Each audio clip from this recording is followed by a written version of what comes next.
সুপ্রিয় বন্ধুগণ, আসসালামু আলাইকুম। দূরের কাছে দেশে অথবা দেশে বাইরে থেকে বন্ধুরা ঠিক এই মুহূর্তে যেখান থেকে বাস্তব জীবনের গল্প শোনার জন্য আমার সাথে জয়েন করেছেন আমি আপন। আর যে আপন জীবনের গল্পের 1066তম পর্বে আপনাকে বরাবরের মতো স্বাগতম জানাচ্ছি। বন্ধুরা, আজ আমাদেরকে শোনাবো সিলেটের ছেলে মোহাম্মদ নোমান হোসেনের জীবনের চরম ভয়ঙ্কর রকম এক বাস্তব জীবন কাহিনী। বন্ধুগণ, আজকের গল্পের টাইটেল স্বামী আর সন্তানকে বাঁচাতে জিন হুজুরকে বিয়ে করে এক নারী। এই গল্পটা আজ থেকে বহু বছর আগে সিলেটের ঘটে যাওয়া এক মারাত্মক ভয়ঙ্কর রকম বাস্তব ঘটনা। জীবনের গল্পের অনুষ্ঠানে বিশেষ করে এই ধরনের গল্পগুলোর কোনো যৌক্তিক কারণ বা কেন এটা ঘটলো এর কোনো প্রমাণ দিতে পারি না। তবে একজন মুসলিম হিসাবে বিশ্বাস করি পৃথিবীতে জিন এবং ইনসান দুটোই আছে এবং মৃত্যুর পরে জিন আর ইনসানের বিচারই হবে। তো সেজন্য আমাদের পৃথিবীতে অদৃশ্য কোনো কিছু বসবাস করে এটা আমরা জানি। আর এই অদৃশ্যকে ঘিরে আমার আজকের এই গল্পটা আমি আশা করবো শুরু থেকে শেষ পর্যন্ত সিলেটের ভাই মোহাম্মদ নোমান হোসেনের জীবনের বাস্তব গল্পটা সবাই আমার মুখে শুনবেন। আমার গল্প শেষে নোমান হোসেনকে আপনার মতো করে একটা মন্তব্য কমেন্ট বক্সে লিখবেন। ধন্যবাদ সবাইকে। সুপ্রিয় বন্ধুগণ, আসসালামু আলাইকুম। আমার নাম মোহাম্মদ নোমান হোসেন, আমার বাড়ি সিলেট। বন্ধুগণ, আমি আমার জীবনের গল্পটা শুরু করার শুরুতে আপনাদেরকে আমার পরিবারের বিষয়ে জানিয়ে রাখি। আমার পরিবারে আমি আছি, আমার বাবা আছে, মা আছে, এছাড়া রয়েছে আমার দাদি সহ আমার ছোট দুইটা বোন। আমরা টোটাল 2 বোন 1 ভাই। আমাদের পরিবারটা সিলেট শহর থেকে অনেক দূরে সবুজ শ্যামলে করা কোনো এক উঁচু পাহাড় ঘেঁষে এক ছোট্ট গ্রামের এক নিম্ন মধ্যবিত্ত পরিবার। আমার বাবা আসলে পেশায় তেমন কিছুই করতো না। আমার বাবা একজন হুজুর মানে আমার বাবা বিভিন্ন জায়গায় কোরআন খতমে যেতেন এবং বড় বড় ধর্মীয় অনুষ্ঠানগুলোতে আমার আব্বাকে দাওয়াত করা হতো। আমার আব্বা ওখানে গিয়ে কেরাত গজল গাইতেন এবং মাঝে মাঝে আমাদের মসজিদের অনুষ্ঠানের বা বিভিন্ন ধরনের গ্রামীণ দাওয়াতে আমার আব্বা যেতেন। এক কথায় বলতে গেলে আমার বাবাকে একজন আদা হুজুর বলা চলে। আমি আদা হুজুর বলছি ঠিক এই কারণে যে আমার বাবা তো কোনো রকমের কোনো প্রতিষ্ঠানে শিক্ষকতাও করে না বা কোথাও কোনো চাকরিও করে না, কোনো মসজিদের ইমামও তিনি নয়, কোনো মাদ্রাসার শিক্ষকও তিনি নয়, কিন্তু তারপরেও সাদা দবদবে পাঞ্জাবি আর মুখ ভর্তি কালো ধাড়ি আর সাদা টুপি পরে আমার বাবা একজন দিনদার মুসলিম হয়েই ঘুরে বেড়ায়। আমাদের কিছু জায়গা সম্পত্তি আছে এবং বিশেষ করে ওই জায়গা সম্পত্তিগুলোকে বর্গা আর বাগা দিয়ে আমার দাদি আর আমার মা কষ্ট করে আমাদের পরিবারটা চালায়। এমন করে আমার শৈশবের দিনগুলো কাটতে থাকে। এক পর্যায়ে আমি মোটামুটি প্রায় অনেকটাই বড় হই এবং অনেক বড় হয়ে যাওয়ার পরে আমার বয়স তখন প্রায় আপনার 9 থেকে 10 বছরের কাছাকাছি। আমার জীবনে কিছু ঘটনা আছে, এই ঘটনাগুলো না বললে আমার গল্পটা আপনারা বুঝবেন না। আমি আসলে ছোটোবেলা থেকে খুব ভীতু এবং ভয়ঙ্কর একটা জীবনযাপন করি। তার বড় কারণ হচ্ছে আমার দাদা, তিনি মারা গেছে। তিনি ছিলেন আমাদের এলাকার সবচেয়ে নামকরা একজন কবিরাজ। এত বড় কবিরাজ ছিলেন যে শুধু বাংলাদেশ নয়, বাংলাদেশের বাইরে থেকেও মানুষরা আমার দাদার কাছে ছুটে আসতো জিন এবং ভূতের বড় বড় সমস্যাগুলোর সমাধান করার জন্য। এরকমও হতো যে কোনো মানুষকে জিনে ধরেছে তাকে ইন্ডিয়া, পাকিস্তান, নেপাল সহ অনেক বড় বড় তান্ত্রিকের কাছে, অনেক বড় বড় বৌদ্ধ বা হিন্দু কবিরাজের কাছে নিয়ে যাওয়া হয়েছে, বাট সেখানেও কোনো কাজ হয়নি। যখনই আমার দাদার কাছে নিয়ে আসা হতো, আমার দাদার কাছে আনার পরেই সপ্তাহ এবং 15 দিনের মাঝে আমার দাদা সেই জিন বা ভূতকে সরিয়ে ওই মানুষটাকে মুক্ত করে দিত। এত বড় মাপের একজন দিনদার মুসলিম ভালো মানের একজন কবিরাজ ছিলেন আমার দাদা। কিন্তু আমার দাদা কখনোই কারো কাছ থেকে কোনো টাকা পয়সা নিতেন না। এই যে জিনের চিকিৎসা করতেন, মানুষদের ভালো করতেন, কিন্তু কখনোই কারো কাছ থেকে কোনোভাবে কোনো টাকা নিতেন না। কেউ যদি জোর করে আমার দাদাকে টাকা দিতেও চাইতো, আমার দাদা কোনো রকমের টাকা পয়সা নিতেন না। আমার দাদা মাঠে কাজ করতেন এবং মাঠে কাজ করতেন, ফসল ফলাতেন, পরিশ্রম করতেন, বিভিন্ন ধরনের পারিশ্রমিক কাজ করতেন। এটা করে আমার দাদা টাকা ইনকাম করতেন। কিন্তু এই কবিরাজি পেশার সাথে জড়িয়ে মানে ওই কবিরাজি করে আমার দাদা কখনোই কারো কাছ থেকে 1 টাকা নিয়েছে এরকম কোনো রেকর্ড আমাদের এলাকার কোনো মানুষ দিতে পারবে না। এবং আমার দাদা এতটাই ভালো মানুষ ছিল যে যদি কোনো মানুষ আসতো তাদেরকে বলতো যে আপনারা সন্ধ্যার পরে আসেন, কারণ সন্ধ্যার পরে আসলে আমি সন্ধ্যার পরে ফ্রি থাকি, আমি তখন রুগী দেখব, আমি এখন কাজ করব। সূর্য ওঠার সাথে সাথে আমার দাদা নাঙ্গল আর জোয়াল নিয়ে মাঠে নেমে যেত এবং মাঠে নেমে হাড় ভাঙা পরিশ্রম করে ফসল ফলাতো। সেই ফসল বিক্রি করে আমার দাদা চলাফেরা করতো। আর আমার বাবা প্রথম দিক থেকে আমার দাদার কথা শুনতো না এবং আমার বাবা এক ভিন্ন রকম জীবনযাপন করতো। আমি আমার দাদির মুখে শুনেছিলাম যে আমার দাদা নাকি আমাকে অনেক বেশি ভালোবাসতো, আমাকে এত ভালোবাসতো। আমার দাদা নাকি ওয়াদা করেছিল যে তিনি মৃত্যুর আগে আমাকে তার এই কবিরাজি যে শিক্ষাটা আছে এই শিক্ষাটা তিনি আমাকে দিয়ে যাবে। আমাকে দাদা এই জন্য সবসময় কোলে রাখতো, আদর করতো এবং সব সময় আমাকে আমার দাদা বিভিন্ন ধরনের দোয়া কেরাত এইটা ওইটা পড়াতো। আমি দাদার মুখে বিভিন্ন ধরনের দোয়া সূরা কেরাত এগুলো পড়তাম। আমি বিশ্বাস করতাম যে আমার দাদা আমাকে অনেক বেশি ভালোবাসে। আমার বয়স যখন 5 বৎসরের কাছাকাছি, ওই মুহূর্তে আমার দাদা ভাই মারা যায়। এবং এই যে দাদা আমাকে সবসময় কোলে নিয়ে রাখতো এবং আমাকে কোলে নিয়ে বিভিন্ন ধরনের তান্ত্রিকের বা কবিরাজি করতো, মানুষকে বিভিন্ন ভালাই করতো। এই কারণে দেখা যায় 5 বছর পরে আমাকে যখন স্কুলে ভর্তি করা হয়, আমাদের এলাকার একটি স্কুলে, ওই মুহূর্তে আমার ভিতরে কিছু অলৌকিক ঘটনা ঘটতে শুরু হয়। ঘটনাগুলো ঠিক এরকম যে কখনো কোনো কিছু আমি দেখি নাই, বা আমার দৃষ্টিতে কখনো কোনো কিছু পড়ে নাই, কিন্তু আমি যেই স্কুলে পড়াশোনা করতাম ওই স্কুলের ম্যাডামরা বলতো বা ওই স্কুলের স্যারেরা বলতো যে তারা নাকি মাঝে মাঝে আমার সাথে ঠিক আমার মতো করেই একটা মানুষকে দেখতে পাইতো। এবং এটা যে শুধুমাত্র আমার স্কুলের স্যারেরা বলতো, ম্যাডামরা বলতো, বিষয়টা ঠিক এরকমও না। আমাদের এলাকার অনেক লোকেরাই এই ঘটনার সাক্ষী। এবং আমার মা থেকে শুরু করে আমার বাবা, আমার ছোট বোন কিংবা আমার দাদি, অনেকেই এই দৃশ্যটা অনেকবার দেখতে পেয়েছে। যে আমি হাট থেকে আসতেছি, বাজার থেকে আসতেছি, হঠাৎ করে আমার পাশে দেখতে পাই যে ঠিক আমার মতো করে একটা মানুষ হাঁটতেছে, আমার মতো করেই একটা মানুষ বাড়ির দিকে আসতেছে, যে মানুষটা দেখতে একেবারে অবিকল আমার মতোই ছিল। এরকম দৃশ্য আমার এলাকার অনেক মানুষই সাক্ষী। তবে আমার দাদি বলতো যে ওই যাকে আমার সাথে দেখতে পাইতো তাকে নাকি শুধু একবারই দেখতো, মানে একবারই দেখতো যে মানুষটা আমার সাথে হাঁটতেছে বা মানুষটা আমার পাশে আছে, তাকে একবারই দেখা যেত। এরপরে কিন্তু এই লোকটাকে বা ওই মানুষটাকে আর দেখা যেত না, একবারই দেখতো। এবং যারাই দেখতো তারাই ভয় পেয়ে যেত। এই জন্য খুব ছোট বয়সে আমার শিক্ষা জীবনের সমাপ্তি ঘটায়। কারণ আমি যে স্কুলে পড়াশোনা করতাম, আমার সাথে জিন আছে, ভূত আছে, ওই ভ্রান্ত কথাটা এলাকার মানুষের মুখে মুখে এমনভাবে ছড়িয়ে পড়ে যে আমি যে স্কুলে পড়াশোনা করতাম ওই স্কুলে বাচ্চার সংখ্যা, মানে ছাত্রছাত্রীর সংখ্যা দিনে দিনে মানে ঝুঁকে পড়ার মতো কমতে থাকে। একটা পর্যায়ে আমাদের স্কুলের প্রধান যিনি শিক্ষক ছিল তিনিই আমাকে স্কুল থেকে তাড়িয়ে দেয়। মানে বলে যে ওরে আসলে পড়াশোনা করাবে না, কারণ ও থাকলে আমার স্কুলে অন্য অন্য বাচ্চারা আর ভর্তি হতে চায় না, ওনারা আসতে চায় না। কিন্তু কখনোই আমি আমার সাথে এরকম কোনো কিছুর সাক্ষী কিন্তু আমি হই নাই। আমি কখনোই দেখি নাই যে আমার পাশে এরকম কেউ থাকতে বা এরকম কোনো কিছুকে আমি দেখতে, এরকম কোনো কিছুই কিন্তু কখনোই আমার চোখে পড়ে নাই। শুধুমাত্র মানুষ বলতো, মানুষের মুখে মুখে শুনতাম তারা নাকি আমার পাশে দেখতে পেত আমার মতো করে অবিকল, আমার মতো করে পোশাক আশাক পরা এবং আমার মতো করে কেউ একজন আমার পাশে হাঁটতেছে, এরকম কথাবার্তাগুলো শুনতাম। যাই হোক, 7 বছর বয়স, 7 থেকে 7.5 বছর বা 8 বছর বয়সে আমার শিক্ষা জীবনের সমাপ্তি ঘটে। এরপর থেকে আমি আর স্কুলে যাই না। এবং ওই মুহূর্তটাতে আমি তখন আমাদের যে জমি আছে, জমিতে ছোট মানুষ হিসাবে যতটুকু পারি টুকে রেখে কাজ করি এবং আমাদের গরু আছে, ছাগল আছে, এগুলো দেখাশোনা করি আমার দাদি আর আমার মায়ের সাথে। এমন করেই আমার শৈশবের দিনগুলো কাটতে থাকে। আমার বয়স যখন 15 থেকে 16 বছরের কাছাকাছি, ওই মুহূর্তে একদিন একটা মারাত্মক ধরনের ঘটনা ঘটে। ঘটনা হচ্ছে ঠিক এরকম যে মাগরিবের কিছুক্ষণ আগে আমি মাঠ থেকে, আমাদের মানে গরু ছিল, ছাগল ছিল, তো গরু আর ছাগলগুলোকে আমি মাগরিবের পরে, শুক্রবার ছিল ওই দিনটা, সম্ভবত শুক্রবারেই আসরের নামাজের পরে, আপনারা হয়তো অনেকেই জানেন ওই সময়টাতে আমার ওই বয়সটাতে প্রতি শুক্রবারে বিটিভিতে এক ধরনের একটা সিনেমা দেওয়া হতো, মানে একটা ছবি দেখাইতো 3 ঘন্টার পূর্ণদৈর্ঘ্য বাংলা ছায়াছবি।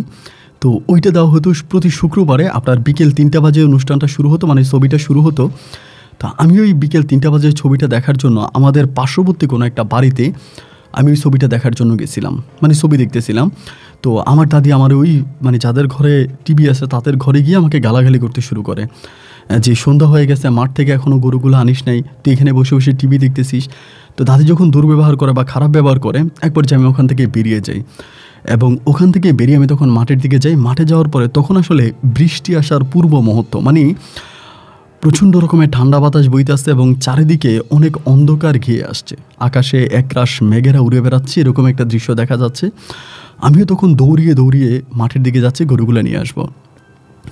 মাঠ থেকে আমি যখন গরুগুলো নিয়ে বাড়ির পথে আসতেছিলাম, তখনই ধরেন মাগরিবের আজানের একটু আগ মুহূর্তে হঠাৎ করে আমি দেখলাম যে অনেকগুলো কালা কুকুর, এবং এতগুলো কালা কুকুর, মানে এত কালো কুকুর আমি আমার জীবনেও দেখি নাই। এবং এই সবগুলো কালো কুকুরই আমাকে চারদিক থেকে, মানে আমার চতুর্দিক থেকে আমাকে ঘিরে ধরছে, আমাকে এমনভাবে ঘিরে ধরছে আমি আমার গরুগুলো নিয়ে আসতে পারতেছিলাম না।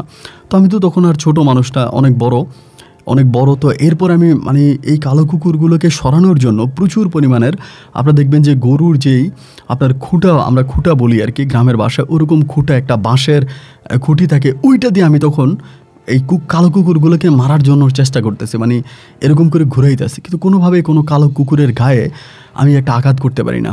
এরকম করতে করতে হঠাৎ করে মাগরিবের আজানটা দিয়ে দেয়। তো বৃষ্টিও আসছে, মাগরিবের আজানও দিচ্ছে। তো ওই মুহূর্তে আমি হঠাৎ করে আর কুকুরগুলোকে দেখতে পাচ্ছি না, মানে কোনো কুকুর নাই। এবং না থাকার পরে আমি তখন এই গরুগুলোকে নিয়ে বাড়ির মধ্যে গেলাম। বাড়ির মধ্যে যাওয়ার পরে আমার দাদি আমাকে দেখিয়ে বলতেছে, কি রে কিছু হয়েছে, এমন করে আমারে বলতেছে। আমি বললাম যে তুমি আমার সাথে ভগর ভগর করতেছো গরু আনার জন্য, আমি সিনেমাটাও দেখতে পারলাম না, গরু আনার জন্য চলে গেলাম। দাদি আমাকে বলতেছে সিনেমা দেখতে হবে না, মাগরিবের আজান দিছে, তুই উজু করে এসে নামাজ পড়। তো আমার ভিতরে তখন মনে হলো যেহেতু মাগরিবের আজান দিয়ে ফেলেছে, আমি তখন যাই, আমি আগে নামাজটা পড়ি। পরে আমি পুষ্কুনিতে গেলাম অজু করার জন্য। ভাই যখন আমি অজু করার জন্য গেলাম, তখন আমি দেখলাম যে আমাদের যে পুকুর আছে ওই পুকুরের পানিগুলো মনে হয় দুই পাশে, মানে পানিগুলো দুই পাশে উঠে যাচ্ছে, এমন একটা অবস্থা। পুকুরের পানিগুলো দুই পাশে উঠে যাচ্ছে এবং পুকুরের মাঝখান থেকে মনে হয় বড় আকারের বিষাদর একটা সাপ এরকম করে মানে ঘুরে ঘুরে ফোনা উঠাচ্ছে, মানে মাথা উঠাচ্ছে। এরকম দৃশ্য আমি আমার জীবনে কখনোই দেখি নাই, এই প্রথম এরকম কোনো দৃশ্য দেখা। এবং এটা দেখার পরে আমি পুকুর ঘাটে দিছি চিৎকার, মানে খুব জোরে চিৎকার করছি, মানে সাহসী মানুষ ছিলাম তারপরও চিৎকার দিছি। এবং চিৎকারের পরে আমার ঘর থেকে আমার বাবা, আমার মা এবং আমার দাদি দৌড়ে আসছে। আইসা দেখতেছে আমি পুষ্কনির পাড়ে অজ্ঞান হয়ে পড়ে আছি নাকি, আমি তখনই জ্ঞান হারিয়ে ফেলি।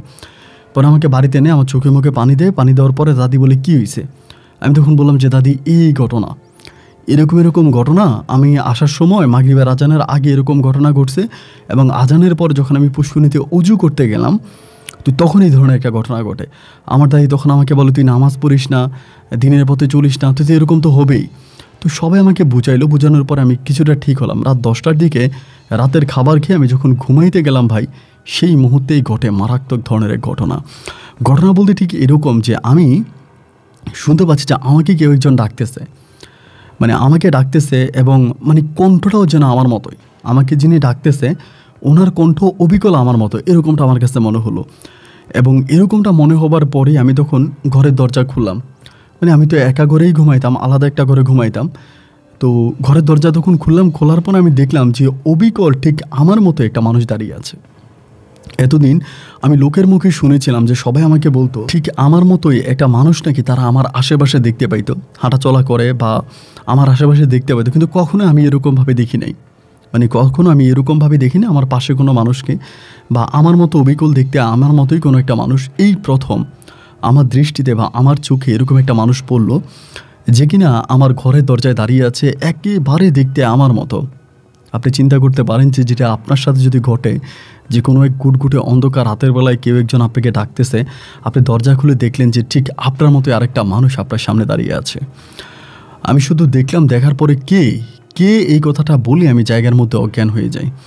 এবং আমার তখন জ্ঞান ফিরে যখন ফজরের আজান দেয়, ফজরের আজানের সময় আমার জ্ঞান ফিরে। এবং আমার জ্ঞান ফেরার পরে আমি দেখতে পাই যে আমার শরীরে যে কাপড়গুলো ছিল, আমার শরীরে একটা লুঙ্গি ছিল এবং একটা গেঞ্জি ছিল। আমার লুঙ্গি এবং গেঞ্জি দুইটাই ছিঁড়া, মানে ছিঁড়ে গেছে লুঙ্গি এবং গেঞ্জিগুলো। তো এরপরে আমি তখন কি করলাম, ফজর আজানের পরে আমি তখন উঠে, আমার দাদি তখন নামাজ পড়ার জন্য উঠছে, দাদির কাছে গেলাম। দাদি তো আমার মানে লুঙ্গি আর আমার গেঞ্জি ছিঁড়া দেখে মানে ভয় পেয়ে গেছে যে কী ব্যাপার, এগুলো ছিঁড়া কেন। আমি তখন দাদিরে বললাম যে দাদি এই ঘটনা। দাদি আমারে বললো তুই যা, তুই কাপড় চোপড় পাল্টাইয়া তুই আয় নামাজ পড়তে আসবি। পরে আমি আমার কাপড় চোপড় পরিবর্তন করলাম, করে দাদির সাথে পুষ্কুনের পাড়ে গেলাম, গিয়া অজু করলাম, কইরে নামাজ পড়ার জন্য বসলাম। আমি তখন ঘরের মধ্যেই আপনার ফজরের নামাজটা শেষ করলাম। নামাজটা শেষ করার পরে দাদির কাছে গেলাম। দাদির কাছে যাওয়ার পরে দাদি আমাকে কয়েকটা ফুঁ দিল। তা আমার দাদি আসলে ওরকম কোনো কেরামতি জানতো না, যেটা আমার দাদা জানতো। তো কয়েকটা ফুঁ দেওয়ার পরে দাদি আমারে বলে যে তোর কী হয়েছে, এরকমটা কেন হইতেছে।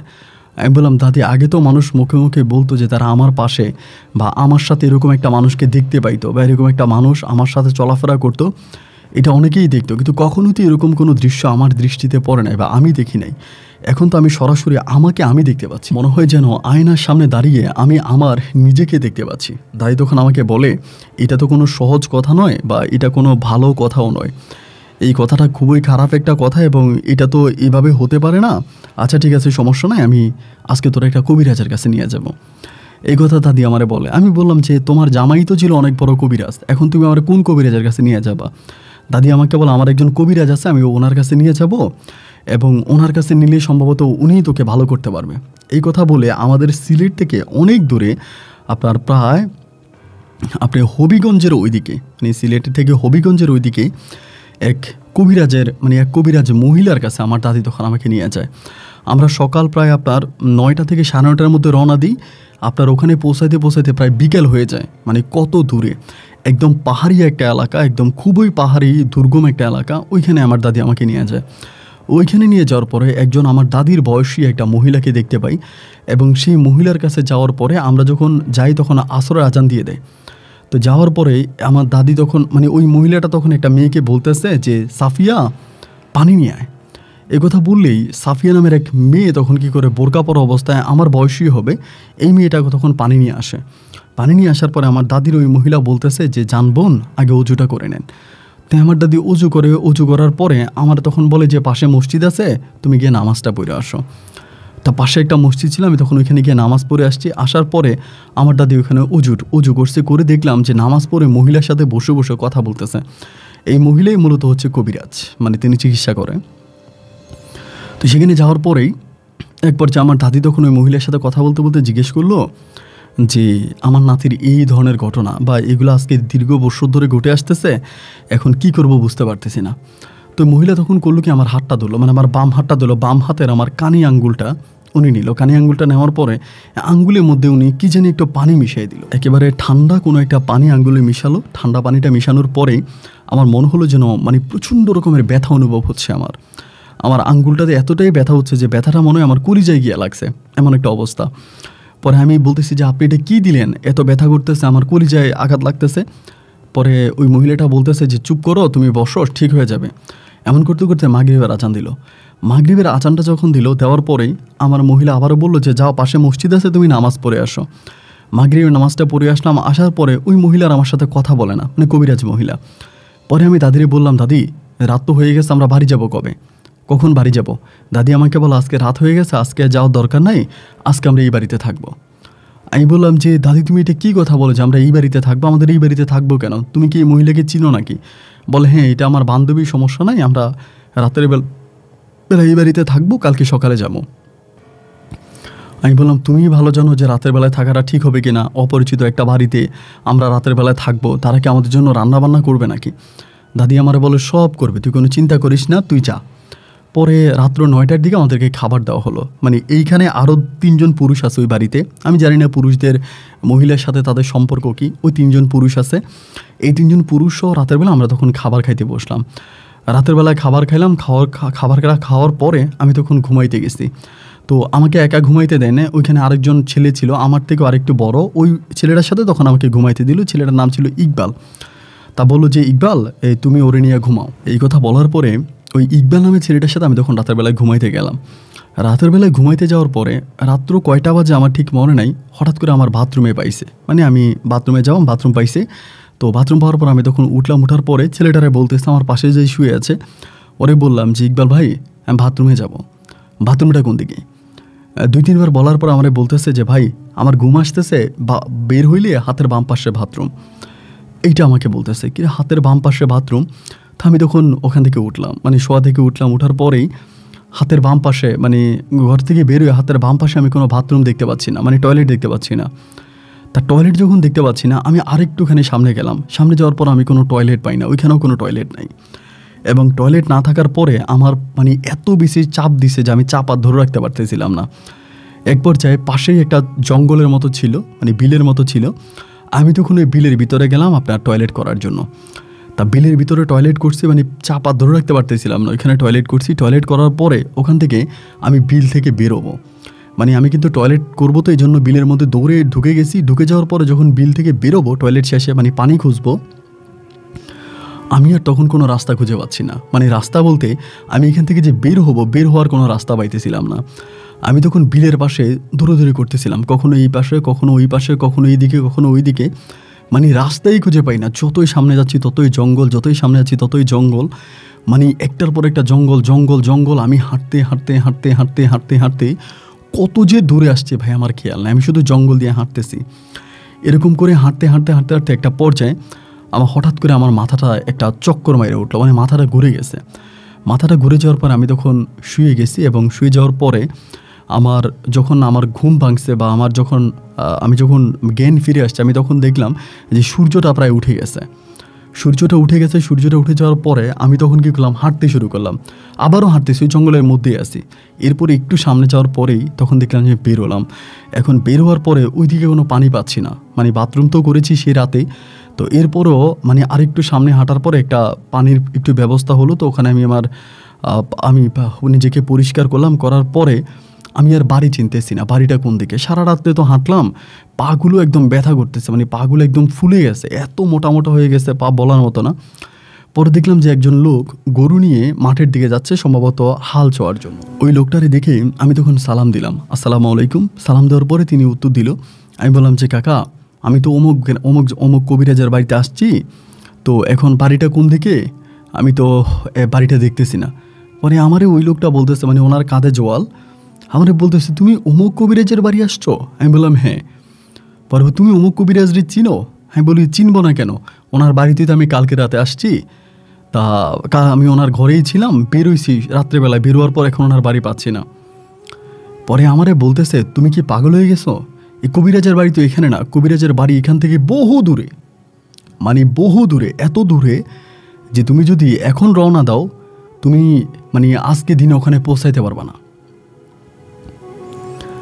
আমি বললাম কি বলে, এই কি বলে? আমি বললাম যে আপনি এগুলো কী বলতেছেন, আমি তো গতকালকে রাতে ওনার ঘরেই ছিলাম, ওনার ঘরে ছিলাম, আমি ওনার ঘর থেকে বেরোইছি বাথরুমের জন্য, টয়লেটের জন্য। বেরোয়ার পর আমি একটা জঙ্গলে গেলাম, সেখান থেকে টয়লেট করেই তো আমি আবার ওনার ঘরে যাবো, আমি তো ওনার এলাকাতেই আছি, আপনি এটা কী বলতেছেন? লোকটা তখন হাসতেছে, বলে আপনার মাথার মধ্যে সমস্যা আছে, আপনার ব্রেনে সমস্যা আছে, আপনি কী বলেন এগুলা? এমন করে গরু সামনের দিকে টানতেছে। লোকটা তখন তার গরু নিয়ে মাঠের দিকে চলে যাচ্ছে। তো ওই সময়টাও ধরেন কোনো মোবাইলের সিস্টেম নাই যে আমি কোনো মোবাইলে ফোন করে কাউকে জিজ্ঞেস করবো যে আমি কোথায় আসছি বা এটা কত দূরে, এরকম তো কোনো মোবাইলের সিস্টেম নাই। পরে আমি আরও সামনে হাঁটতে শুরু করলাম। হাঁটতে হাঁটতে দেখি যে কিছু বাচ্চারা মাদ্রাসার দিকে যাচ্ছে, মানে কোরআন হাতে, কিতাব হাতে, তারা মাদ্রাসায় যাচ্ছে। পরে আমি বাচ্চাগুলোর দেখে দাঁড়ো করে বললাম যে তোমাদের মাদ্রাসা কত দূরে? বলো ওইদিকে সামনে মাদ্রাসা। তা আমি তখন বাচ্চাগুলোর সাথে হাঁটতে শুরু করলাম। হাঁটতে হাঁটতে আমি মাদ্রাসা পর্যন্ত গেলাম। যাওয়ার পরও ওখানে আমি হুজুরকে দেখলাম, মসজিদের হুজুর। আমার কথা হচ্ছে হুজুরে আমাকে একটা সঠিক সিদ্ধান্ত দিতে পারবে, বা আমি হুজুরের সাথে কথা বললেই পথটা খুঁজে পাবো। পরে আমি হুজুরকে ডাক দিয়ে সালাম দিয়ে বললাম যে হুজুর, এই ঘটনা, আমি অমুক কবিরাজের বাড়ি যাব, তা আমি কিভাবে যাব? পরে তিনি আমাকে বলে যে অমুক কবিরাজের বাড়ি যে আপনি যাবেন, কবিরাজের বাড়ি তো এখানে না, এটা তো এখান থেকে অনেক দূরে, আপনি এখানে কেন আসছেন, আর এত সকালবেলা কেন? পরে আমি তখন বুঝতে পারলাম যে আসলে যেই কথা আমাকে একটু আগে ওই মাঠে গরু নিয়ে যাওয়া লোকটা যেই কথা বললো, একই কথা আমাকে এখনকার আমাদের মসজিদের ওই হুজুরও বলতেছে। তার মানে তাদের দুজনের কথা যদি ঠিক হয়ে থাকে, আসলেই আমি অনেক দূরে চলে আসছি। পরে আমি বুঝতে পারলাম যে এই জন্যই তো আমার পা এরকম ব্যথা করতেছে, মানে পা ব্যথা, মানে প্রচণ্ড ব্যথা। পরে হুজুরে বললাম যে হুজুর, আমি তাইলে বিপদে পড়ে গেছি। গতকালকে রাতের পুরো ঘটনাটা আমি তখন হুজুরের কাছে খুলে বললাম যে এই ঘটনা। তিনি সম্পূর্ণ শোনার পর আমাকে বলে, তাইলে সম্ভবত আপনি খারাপ কোনো কিছুর হাতে পড়ছে, আপনাকে সম্ভবত খারাপ কোনো জিন বা কোনো কিছু আপনাকে এই দিকে নিয়ে আসছে। আচ্ছা ঠিক আছে, আপনি এখান থেকে চলে যান। এখান থেকে উনি আমাকে রাস্তাটা দেখাই দিল যে এই রাস্তা ধরে আপনি গেলেই সামনে হচ্ছে বাস স্ট্যান্ড, এবং বাস স্ট্যান্ডে গেলে আপনি ওই কবিরাজের যে গ্রামের কথা বললেন, ওই বাড়ির নাম বললে বা ওই কথা বললে ওইখান থেকে বাসে নিয়ে যাবে। আপনার একটাই বাস যাবে, আপনি তাড়াতাড়ি যান, বাস কিন্তু 9টার মধ্যে ছেড়ে দিবে। আমাকে এটা বললো। বলার পরে আমি হাঁটতে শুরু করলাম। ভাই কতক্ষণ যে হাঁটলাম কোনো হিসাব নাই। এই গ্রামের রাস্তা ধরে হাঁটতে একটা পর্যায়ে ওই বাস স্ট্যান্ডে গেলাম, এবং বাস স্ট্যান্ডে যাওয়ার পরেই আমি তখন বললাম যে আমি অমুক জায়গায় যাব, আমার কাছে কিন্তু কোনো টাকা নাই। পরে আমি ড্রাইভারকে বললাম যে ভাই এই ঘটনা, আমার কাছে টাকা নাই, আমি একটু বিপদে পড়ছি, আমাকে ওইখানে নিতে হবে। পরে যেহেতু ভাড়া নাই বলছে, তারা বলে ঠিক আছে সমস্যা নাই, উঠেন। আমারে উঠাইছে বাসের মধ্যে টাকা ছাড়াই। ভাই আমি জানি না আপনি বিশ্বাস করবেন না, সকাল 9টা 9:30টার দিকে বাসটা ছাড়ছে। এই বাসটা প্রায় বিকাল 5টা থেকে 5:30টার মধ্যে ওই এলাকাতে আসছে, যে এলাকা থেকে আমি গতকালকে রাতের বেলায় বেরোইছিলাম। ওইখানে আসার পরে আমি তখন আস্তে আস্তে করে বাড়ির দিকে যাচ্ছি, এবং বাড়িতে যাওয়ার পরে কবিরাজ মহিলা তো আমাকে দেখে অবাক, যে তুমি কই গেছিলা কালকে রাতে? আমি তো মহিলাকে কিছু বলি না, কারণ কিছু বলতে আমার লজ্জাও লাগতেছে, আমি কি বলবো। পরে আমি বললাম যে আমার দাদি কই? বলে তোমার দাদি তো সকালবেলা চলে গেছে। আমি বললাম কী বলেন দাদি চলে গেছে সকালবেলা? বলে হ্যাঁ, তোমার দাদি সকালবেলা চলে গেছে, তুমি নাকি বাড়ি চলে গেছো, তা তুমি বাড়ি চলে গেছো এই কথা ভেবে তোমার দাদিও তো চলে গেল, তোমার দাদি তো নাই, চলে গেছে। মানে আমি তখন বুঝতে পারতেছিলাম না কিরে আমার সাথে এগুলো হচ্ছেটা কি। মানে কালকে রাত্রে আমি তাদের ঘরেই ঘুমাইলাম, তাদের সাথেই থাকলাম, রাত্রে আমি টয়লেটে গিয়ে কেন আমি এত দূরে চলে গেলাম, আবার ওখান থেকে এখানে আসলাম, এখন দাদি নাকি চলে গেছে, আমি বাড়ি যাবো কেমনে, আমার কাছে তো টাকা নাই। পরে আমি মহিলাটারে বললাম যে আমার কাছে তো টাকা নাই, আমি বাড়ি যাবো কেমনে? মহিলা বলে আচ্ছা সমস্যা নাই, আমি তোমাকে টাকা দিচ্ছি। পরে মহিলা আমাকে টাকা দিল, দেওয়ার পর আমাকে বললো তুমি কই গেছিলা? আমি কিন্তু মহিলারা আর কোনো কিছুই বললাম না, কোনো কিছু না বলে আমি এই রাতের মধ্যেই, মানে রাতের বাসে আমি আবারও রওনা দিছি। প্রায় 3:30 4টার দিকে আমি তখন আবারও আমাদের এলাকাতে আসি বাড়িতে। আসার পরে আমাদের বাড়ির পাশে একটা বাজার আছে, বাজার পাহারা যে দিত তার সাথে আমি সারাটা রাত বসে থাকি, যে বাজারটা পাহারা দেয়, ওর সাথে রাতের বেলায় বসে থাকা সকালবেলা ভোরে ভোরে আমি তখন বাড়িতে আসি। বাড়িতে আসলে পরে দাদি আমার সাথে খুব দুর্ব্যবহার করতেছে, অনেক খারাপ ব্যবহার করতেছে। একটা আত্মীয়র বাড়িতে গেছি, তোর জন্য গেছি, অথচ ওই বাড়িতে যাওয়ার পরে রাতের বেলায় তুই পালাই গেলি, রাতের বেলায় তুই চলে গেলি কেন? রাতের বেলায় তুই কেন চলে গেলি? মানে আমি কোনোভাবেই আমার দাদির সামনে আর কোনো কথা বলতে পারতেছি না। দাদি আমার সাথে একটার পর একটা দুর্ব্যবহার, একটার পর একটা খারাপ ব্যবহার করতেছে। তুই কখনো মানুষ হবি না, তোরে কখনো মানুষ বানানো যাবে না, তুই অত্যাধিক খারাপ একটা ছেলে, এইটা ওইটা, মানে বিভিন্ন রকমের বাজে কুরুচিপূর্ণ খারাপ খারাপ কথা দাদি আমারে বলতেছে। তো দাদির কথাবার্তা শুনে আমি তখন শুইতে, মানে আপনার ইয়েতে গেলাম, এই মাঠের দিকে গেলাম। মাঠের দিকে যাওয়ার পর আমাদের এখানে একটা তাল গাছ আছে, বিশাল একটা তাল গাছ, ওই গ্রামের পাশেই, আমাদের বাড়ির পাশে। তো তাল গাছের নিচে তখন বসে আছি, বসে বসে চিন্তা করতেছি আমার সাথে এগুলো কী হইতেছে। মানে মানে কোনো কিছুই বুঝতে পারতেছিলাম না। দুপুরে বাড়িতে আসছি, আসার পরে দাদি আমার বলে খাইতে আয়। তা খাইতে গেছি, দাদি আমার বলে তুই কালকে রাতে কই গেছিলি, মানে কোথায় চলে গেছিলি তুই ওদের বাড়ি থেকে? তুই নাকি বাথরুমে যাবি, টয়লেটে যাওয়ার কথা বলে তুই কই গেছিলি? আমি তখন দাদিরে বললাম যে দাদি তুমি যে বাড়িতে আমাকে নিয়ে গেছিলে ওই বাড়ির বাথরুমটা কোথায় ছিল? দাদি আমাকে বলে বাথরুম কই ছিল, মানে বাথরুম তো তাদের ঘরের পাশেই ছিল। আমি তখন বললাম এই দাদি আমি ওই বাথরুম সারা রাত খুঁজতে খুঁজতে আমি অমুক জায়গায় চলে গেছিলাম। দাদি এই সর্বপ্রথম আমার এই কথাটা বিশ্বাস করছে। দাদি আমারে বলে হ্যাঁ, আমার কাছে মনে হয় যে তুই কোনো না কোনো একটা চক্রের মধ্যে পড়ে গেছিস। আচ্ছা আচ্ছা গোসল করে আয়, ডুব দিয়ে আয়। পরে আমি গোসল টোসল করে জোহরের নামাজ পড়ে যখন ঘরে আসছি, দাদি তখন আমার হাতের মধ্যে একটা তাবিজ বাইন্দা দিল, হাতের মধ্যে একটা তাবিজ বাইন্দা দিল। তো তাবিজটা যখন বাইন্দা দিল আমি তখন বললাম যে দাদি তাবিজ কেন? বলে এখন থেকে আর সমস্যাটা হবে না। আসলে এই কথা সত্য, ওই আমার বাম হাতে যখন তাবিজটা বেঁধে দেয় এরপর থেকে আমার এই ধরনের সমস্যাগুলো আর হচ্ছে না। আমি রাতের বেলায় কোনো খারাপ স্বপ্নও দেখি না, বা এই যে কিছু ঘটনা আমার সাথে থুমকো কিছু ঘটনা ঘটে গেল, এই ঘটনাগুলোরও একটা সমাধা ঘটলো। এইভাবে প্রায় 15-20 দিন কেটে গেল। 15-20 দিন পরে একদিন দাদি আমারে বলতেছে ওই বাড়িতে যে একটা মেয়ে দেখছিলাম কবিরাজের বাড়িতে, সাফিয়া আক্তার নামের, ওই মেয়েটা তোর কাছে কেমন লাগছে? আমি বললাম যে দাদি এটা তুমি কি বলো, ওই মেয়েরও তো আমি ওরকম করে দেখি না, মেয়ের তো বোরকা পরা ছিল, আর আমি তো একবারই মেয়েকে দেখছি, আমি তো দেখি না, কেন কী হয়েছে? দাদি আমার বলে ওই মেয়েটাকে তোকে বিয়ে করাবো। মানে আমি তখন অবাক হয়ে বললাম যে দাদি এটা কী ধরনের কথা, তুমি কি পাগল হয়ে গেছো? দাদি আমার বলে ওই মেয়েরে তোরে বিয়ে করাবো, আমরা কালকে তোর আব্বা, তুই, আমি, তোর মা মিলে আমরা ওই কবিরাজের বাড়িতে আবার যাব, মানে ওই মহিলার বাড়িতে আবারও যাব, যাওয়ার পর আমরা বিয়ের দিন তারিখ ঠিক করব। আমি বললাম আমি যদি মরেও যাই তাও আমি কখনো আর ওই বাড়িতে যাব না, আমি ওই বাড়ির আশেপাশে আর কখনোই যাব না, কারণ আমি খুব ভয় পাইছি, আমি ওইখানে যাবই না, তুমি আমাকে ওইখানে নিতে পারবা না। দাদি আমার বলে সমস্যা নাই তো, আমার সাথে চল। আমি বললাম না আমি যাবো না তোমাদের সাথে, আমি ওই বাড়ির আশেপাশে বা ওই মহিলার কাছে আমি যাবই না, আমি টোটালি আমি যাবো না। পরে দাদি আমাকে নিতে পারলো না, নিতে না পেরে দাদি তখন করলো কি, এরপরে আমার আব্বা আম্মাকে সাথে করে নিয়ে ওই সাফিয়া আক্তার মেয়ের সাথে আমার বিয়ের দিন তারিখ ঠিক করে আসলো। বিয়ের কথাবার্তা সব কিছু ফাইনাল করে দাদি আসলো, এবং এরপরে দাদি বিভিন্ন ধরনের মানুষকে দাওয়াত দিতে শুরু করলো আমাদের এলাকাতে, যে আমার নাতির বিয়ে অমুক জায়গায়, সব কিছু দাদি ঠিকঠাক করে বিভিন্ন মানুষদেরকে দাওয়াত দিচ্ছে, এবং একটা পর্যায়ে আমাকে ওই বাড়িতে বর সাজিয়ে নিয়ে গেল। আমি কিন্তু একবারের জন্য ওই মেয়েটাকে যে যতটুকু দেখেছি জাস্ট আমি ওভাবে ভালো করে দেখি নাই, কিন্তু মানে দেখি নাই বললেই চলে, টোটালি আমি দেখিয়ে নেই। পরে সেই বাড়িতে যাওয়ার পর আমার বিয়ে হলো। বিয়ে হবার পরে আমি যখন আমার বউ নিয়ে আসতেছি, বাসে করে গেছিলাম আমরা বরযাত্রী, তা বউ নিয়ে আসতেছি, ওই সময় তো বউয়ের মধ্যে আপনার বউ মুখোশ পরা থাকে, বউ আপনার দেখা যায় না।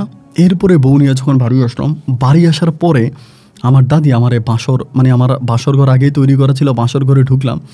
ঢুকার পরে ভাই আমি যখন বাসর ঘরে বউ দেখলাম, আমার মাথায় মনে হয় আসমানটা ভেঙে পড়ছে।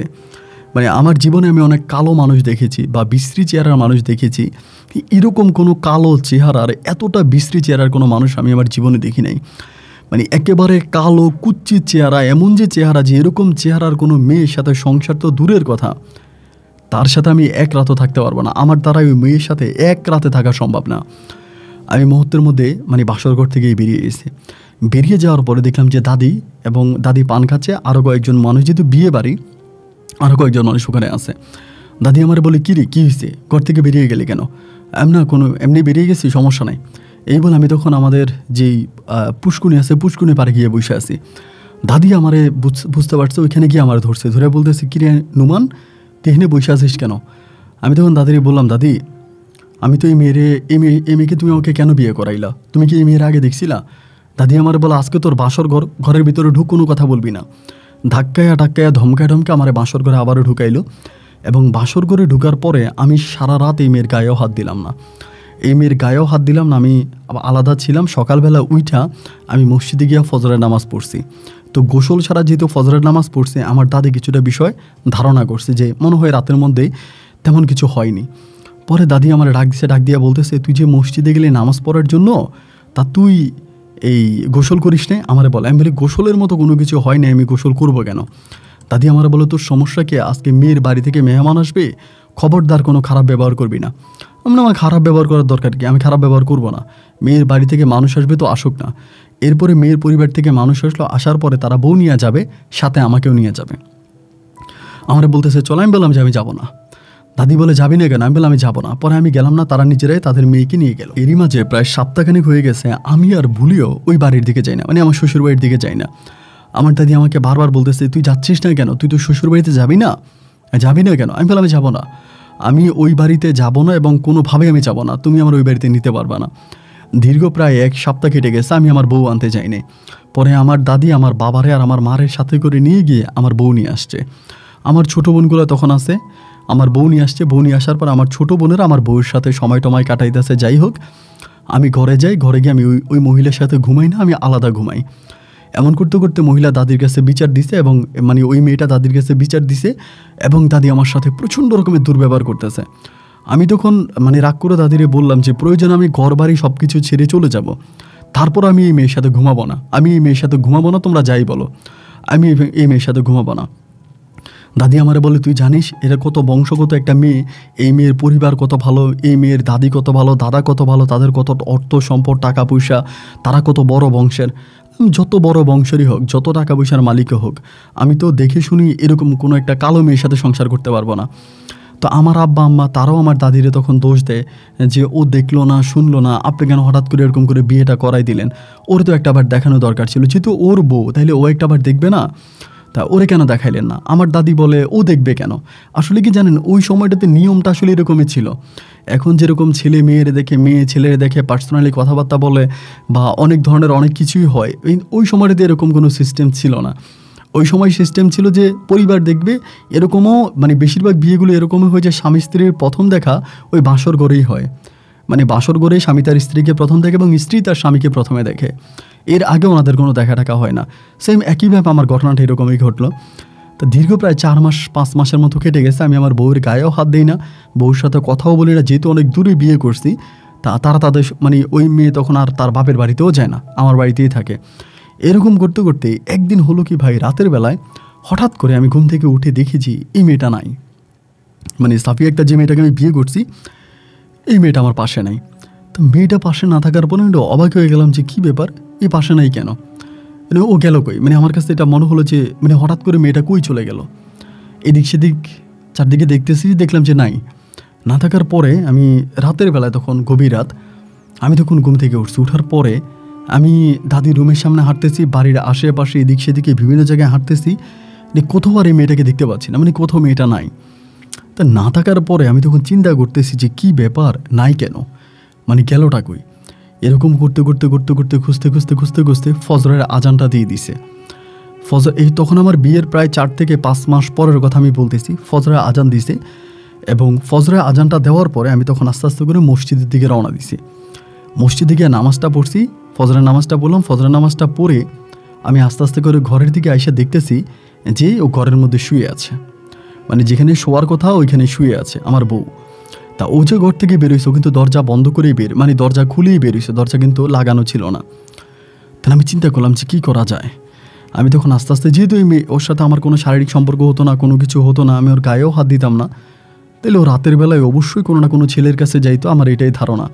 কিন্তু আমার কথা হচ্ছে যে এখন যদি আমি তারে ধরেন এইভাবে হঠাৎ করে ধরি, মানে আমি আমার দাদির কাছে বলি, দাদি তারে সতর্ক করে দিবে, আমার আব্বা আম্মা তারে সতর্ক করে দিবে, তারে সতর্ক করা যাবে না। আমার চিন্তা ভাবনা হচ্ছে যে আমি তারে হাতে নাতে ধরবো, যেহেতু অন্য কোনো ছেলের কাছে ও যাচ্ছে রাতের বেলায়, তারা আমি হাতে নাতে ধরবো এবং হাতে নাতে ধরার পরে আমি তারে উচিত শিক্ষা দিব, এরপর আমি তারে ছেড়ে দিব। হাতে নাতে ধরবো এবং হাতে নাতে ধরে তারা আমি ছেড়ে দিব, ওইরকম একটা চিন্তাভাবনা তখন আমার মাথার মধ্যে আসছে।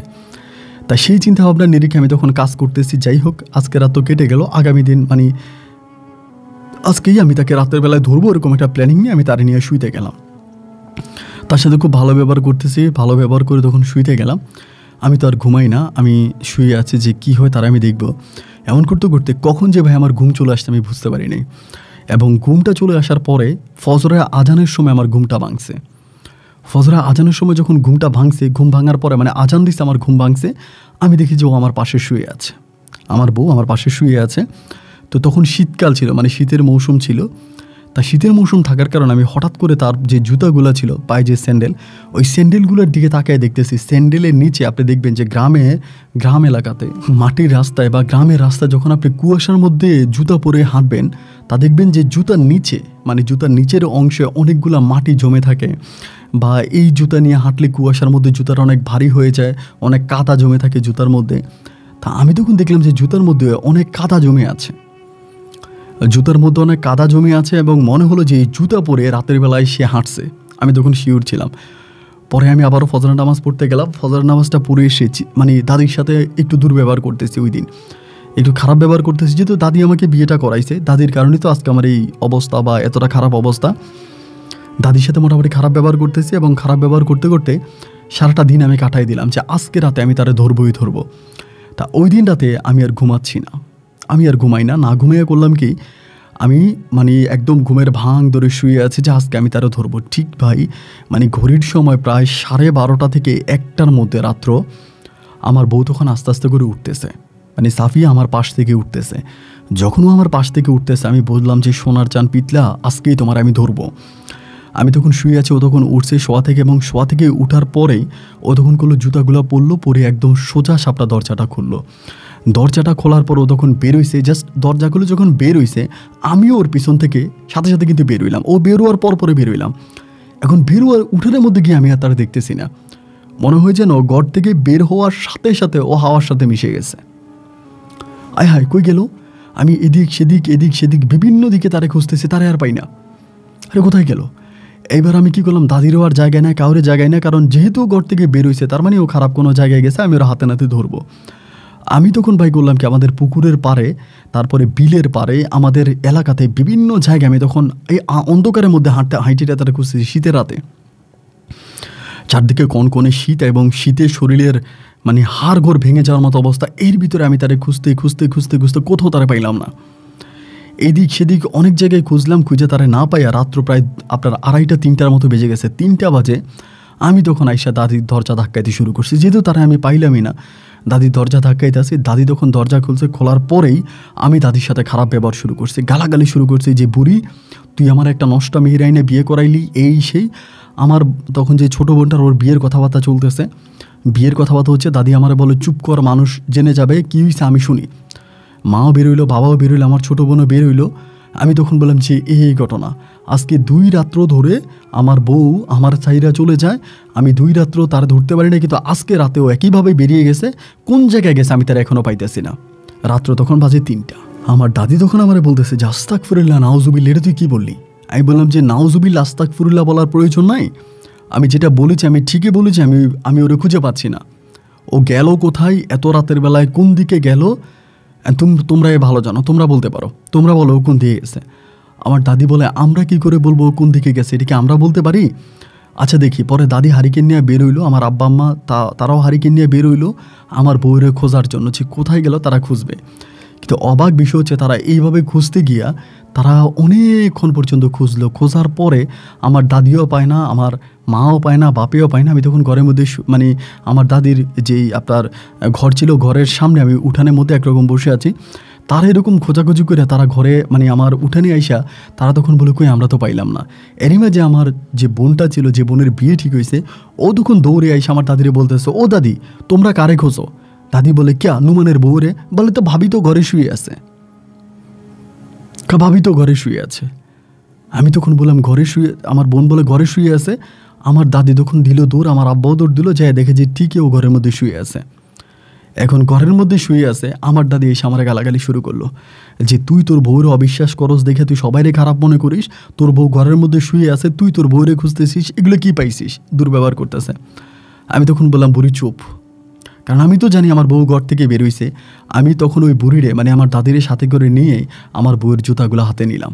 জুতাগুলো হাতে নিয়ে বললাম যে দেখো তো জুতার নিচে কী লেগে আছে। হ্যাঁ, তখনও জুতার নিচে পর্যন্ত আপনার মাটি লেগে ছিল, ঘাস লেগে ছিল এবং কুয়াশা লেগে আছে। আমি বললাম দেখো ওর পায়ে দেখো, ওর আমার বউয়ের পায়েও কিন্তু পায়ের মধ্যেও ময়লা, কুয়াশা মানে আপনার বিভিন্ন ধরনের মাটি লেগে আছে, কাদা লেগে আছে, দেখা যাচ্ছে যে ও বাইরে থেকে হেঁটে আসছে। আমি তখন বললাম কি বললাম দাদি, তুমি তো বড় বড় কথা বললা, অনেক বড় বড় কথা এতক্ষণ আমারে শোনাইলা। তুমি আমারে নেককার মেয়ে বিয়ে করাইছো, ভালো মেয়ে বিয়ে করাইছো, ভালো পরিবারে বিয়ে করাইছো, তা এই কি ভালো পরিবারের নমুনা? দাদি তখন জিজ্ঞেস করলো যে সাফিয়া তুমি কই গেছো, কই গেছো? ও বলে দাদি কই কোথাও যাই নেই। আমার দাদি বলে আচ্ছা ঠিক আছে, এখন রাত বেশি হয়ে গেছে, এটা মানুষ জানাজানি হলে খারাপ দেখা যাবে, তা এখন ঘুমায় যায়, এটা নিয়ে সকালে কথা বলবে না। আমি তো এই মেয়ের সাথে ঘুমাবো না। এরকম দূর চরিত্রা যে মেয়ে রাতের বেলায় তার স্বামীরে ঘরে রেখে ঘর থেকে বেরিয়ে যায়, তা এমন মেয়ের সাথে তো আমি রাতের বেলায় ঘুমাবো না। তোমরা যাই বলে আমি এই মেয়ের সাথে ঘুমাবো না। আমার দাদি বলে আচ্ছা ঠিক আছে, তুই তো আমার সাথে ঘুমা। আমার বোনেরে বললো যে যা তুই গিয়া সাফিয়ের সাথে ঘুমা। পরে আমার বোন গিয়া সাফিয়ের সাথে ঘুমাইলো, আমি তখন আমার দাদির সাথে ঘুমাইলাম। আমি দাদির সারা রাত্রে বুঝাইলাম দাদি এই মেয়ের সাথে সংসার আমি করবো না, এই মেয়ের চরিত্র ভালো না, এই মেয়ের চরিত্র খারাপ, তোমার কাছে আমি অনুরোধ করতেছি তুমি যেমনি পারো যেভাবেই পারো এই মেয়েরে আমার বাড়ি থেকে বিদায় করো, তুমি কিন্তু ভুলো এই মেয়েরে রাইখো না, আমি কিন্তু এই মেয়ের সাথে সংসার করবো না। দাদি বলে ঠিক আছে, আমি সকালে আমি ওর সাথে কথা বলবো।